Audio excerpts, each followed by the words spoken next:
វីដេអូនេះខ្ញុំចង់ផ្ញើជូនដល់ក្មេងៗដែលគាត់មានគ្រួសារបែកបាក់ហើយគាត់តែងតែគិតថាជីវិតគាត់អត់មានសុភមង្គលអត់អាចមានក្តីសុខដូចគ្រួសារគេដទៃទៀតបានណាធ្វើឲ្យគាត់អត់មានអារម្មណ៍រៀនសូត្រឬក៏អីចឹងទៅហើយថ្ងៃហ្នឹងខ្ញុំចង់លើកយករឿងរបស់ fan ខ្ញុំគាត់មានប្រហែលអ្នកដែររឿងស្តៀងគ្នាប៉ុន្តែខ្ញុំលើកយករឿងរបស់អូនមួយហ្នឹងប៉ាម៉ាក់របស់គាត់លែងគ្នាបាន2ឆ្នាំហើយលែងលះគ្នាហ្មងណារាល់ថ្ងៃគាត់នៅជាមួយម៉ាក់គាត់បងស្រីគាត់ហើយនឹងប្អូនប្រុសតែប៉ាគាត់នៅបែកគាត់នៅតែឯងទេហើយរយៈពេល1ឆ្នាំកន្លះហ្នឹងគឺគាត់ទៅលេងប៉ាគាត់រហូតវាថាអត់ដែលមានបញ្ហាអីមួយប៉ាគាត់ទេតែរយៈពេលកន្លះឆ្នាំនេះគឺគាត់កិច្ចប៉ាគាត់រហូតគាត់ដែរទៅលេងប៉ាគាត់ហើយប៉ាគាត់ខលមក message មកក៏គាត់អត់តបដែរហើយមូលហេតុដោយសារតែប៉ាគាត់ចង់ការប្រពន្ធមួយទៀតហើយគាត់និយាយថាគាត់មានអារម្មណ៍ថាប៉ារបស់គាត់នឹងក្បត់ចិត្តម៉ាក់គាត់ក្បត់កូនធ្វើឲ្យគាត់នឹងមានអារម្មណ៍ថាគាត់បាត់អាសុភមង្គលទាំងអស់ណាដោយសារតែគាត់ពីមុនគាត់គិតថាថ្ងៃណាមួយប៉ាម៉ាក់គាត់នឹងត្រូវរើគ្នាវិញហើយគាត់រាល់ថ្ងៃប្រវាក់ចិត្តរឿងហ្នឹងពេកទៅជាអត់ផ្ដោតលើការសិក្សាធ្លាក់ចោះអញ្ចឹងណាអញ្ចឹងខ្ញុំគិតថារឿងនេះសំខាន់មែនរឿងទូចតាចទេគួរតែលើកយកមកនិយាយដើម្បីឲ្យក្មេងៗគាត់មានការគិតត្រូវឡើងវិញព្រោះពួកគាត់ជាធនធានរបស់ប្រទេសជាតិយើងបើមិនជាគាត់គិតខុសគាត់ទៅដើរផ្លូវខុសអាហ្នឹងជាតិយើងក៏អត់ថងមមដែរអញ្ចឹងបងចង់មកនិយាយនេះបងចង់មកបើកការគិតរបស់អូនឡើងវិញពេលដែលអូនគិតត្រូវអូននឹងឆ្លាស់ក្នុងចិត្តរៀនសូត្រចូលហើយសុបាយចិត្តឡើងវិញហើយបងចង់និយាយថាកើតជាមនុស្សអូនកុំចង់គ្រប់គ្រងអ្វីដែលមិនមែននៅក្នុងការគ្រប់គ្រងរបស់យើងដំបូងបងចង់ឲ្យអូនរៀនបើកចិត្តទទួលស្គាល់ការពិតសិនប៉ាម៉ាក់អូនលែងលះគ្នាបាន2ឆ្នាំហើយប៉ុន្តែអូននៅតែគិតថាថ្ងៃណាមួយគាត់ត្រូវរើគ្នាអាហ្នឹងគឺអូនគិតខុសបាត់ហើយជាក់ស្ដែងការពិតគឺគាត់លែងលះគ្នាហើយអាការសម័យចង់ឲ្យគាត់ត្រូវរើគ្នាវិញហ្នឹងគឺវាខុសពីការពិតបាត់ហើយនៅពេលដែលអូនរស់នៅខុសពីការពិតគឺអូនធ្វើបាបខ្លួនឯងនឹងខុសអីដែលអូន expect ហើយអញ្ចឹងទី1អូនត្រូវទទួលស្គាល់ការពិតទោះជាវាពិបាកប៉ុណ្ណាក៏ដោយថាប៉ាម៉ាក់យើងលែងលះគ្នាហើយអញ្ចឹងការលែងលះរបស់មនុស្ស2នាក់មិនប្រកាសសុទ្ធតែជារឿងអាក្រក់អីអូនឥឡូវបងឲ្យអូនសម័យសិនបើសិនជាប៉ាម៉ាក់អូនគាត់អត់លែងលះគ្នាគាត់នៅតែរ៉ាំរ៉ៃឈ្លោះគ្នាតើអូនសុបាយចិត្តអត់ប៉ាម៉ាក់អូនឥឡូវគាត់បានសក់គាត់បែកគ្នាមែនតែគាត់ជាជំរើសដែលគាត់គិតគូរគ្នាហើយអស់ហើយគិតថានៅបែកគ្នាបានសក់ជាងចុះបើសិនជាគាត់នៅតែឈ្លោះគ្នារាល់ថ្ងៃអូនឯងចេញពីរៀនមកឃើញប៉ាម៉ាក់ឈ្លោះគ្នាវាយគ្នាអំពើហិង្សារាល់ថ្ងៃសួរថាអូនឯងសុបាយចិត្តកើតអត់អញ្ចឹងការបែកគ្នាមិនប្រកាសថាសុទ្ធតែអាក្រក់ទេបងគិតថាប៉ាម៉ាក់អូនគាត់គិតច្បាស់លាស់អស់ហើយមិនគាត់សម្រេចចិត្តដើរផ្លូវហ្នឹងអញ្ចឹងបើសិនជាគាត់ធ្វើរឿងហ្នឹងសុបាយចិត្តឲ្យគាត់ធ្វើទៅហើយរឿងដែលប៉ាអូនគាត់ចង់ការប្រពន្ធមួយទៀតអូនគួរតែរៀនបើកចិត្តអូនត្រូវដឹងថាជីវិតរបស់មនុស្សអ្នកខ្លះគាត់នៅម្នាក់គាត់សុបាយចិត្តដោយសារតែគាត់មានកូនមានក្មួយឬក៏មានអ្នកណាមួយដែលគាត់អាចនិយាយរឿងក្នុងចិត្តឬក៏អាចពឹងផ្អែករឿង emotional ផ្លូវចិត្តបាន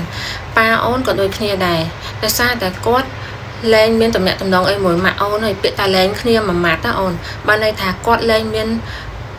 ស្នេហាជាមួយគ្នាហើយលែងមានទំនាក់ទំនងទាំងផ្លូវកាយទាំងផ្លូវចិត្តមួយគ្នាហើយអញ្ចឹងបើសិនជាប៉ាអូនគាត់មានអ្នកផ្សេងដែលគាត់អាចពឹងពាក់មើលថែទាំងកាយទាំងចិត្តបានអូនគួរតែសុបាយចិត្តជួសគាត់ព្រោះតម្រូវការជីវិតរបស់មនុស្សម្នាក់ៗគឺខុសគ្នាម៉ាក់អូនដែលគាត់អត់ចង់រៀបការគ្រួសារថ្មីនឹងក៏ជាក្តីសុខរបស់គាត់ដែរប៉ាអូនគាត់ចង់រៀបការគ្រួសារថ្មីទៀតនឹងក៏ជាក្តីសុខរបស់គាត់ដែរអញ្ចឹងបើប៉ាម៉ាក់យើងគាត់សុបាយចិត្តនឹងធ្វើហ្នឹងយើងជាកូនយើងគួរតែសុបាយចិត្តដែរមែនអត់អូនឯងបើកចិត្តតែបន្តិចទេអូនឯងនឹងមានអារម្មណ៍ថា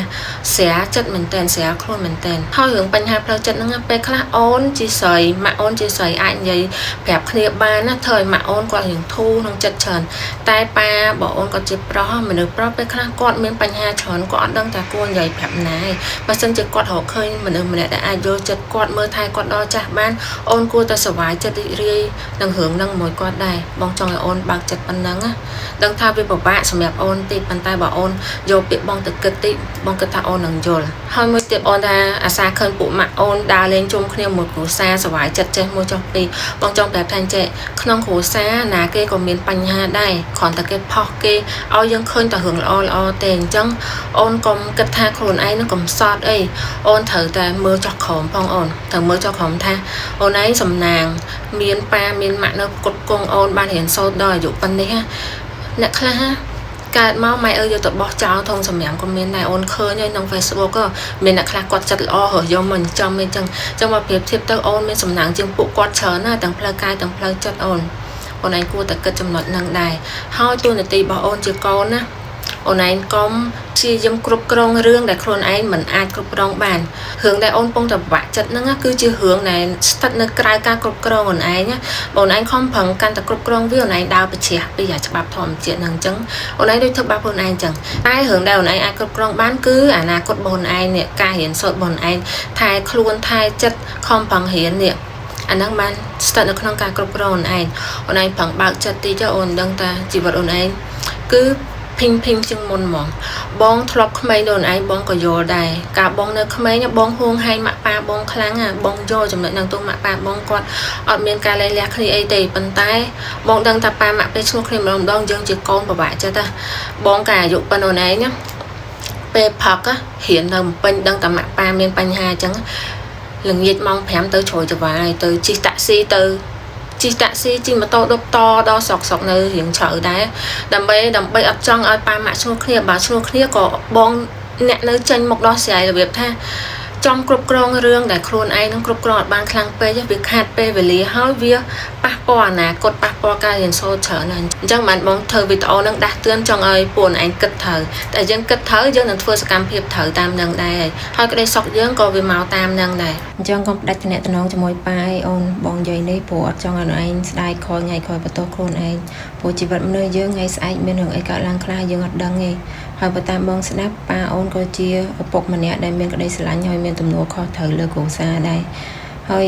ជីវិតមនុស្សយើងមិនចប់ធំហ្នឹងឯអូនឯងនៅមានរឿងច្រើនទៀតដែលត្រូវដោះស្រាយហើយមានរឿងច្រើនណាស់ដែលយើងអាចធ្វើឲ្យខ្លួនឯងមានក្តីសុខបានអញ្ចឹងផ្ដោតលើការរៀនសូត្រឡើងវិញអូនកុំទុកវាចោលអញ្ចឹងទៀត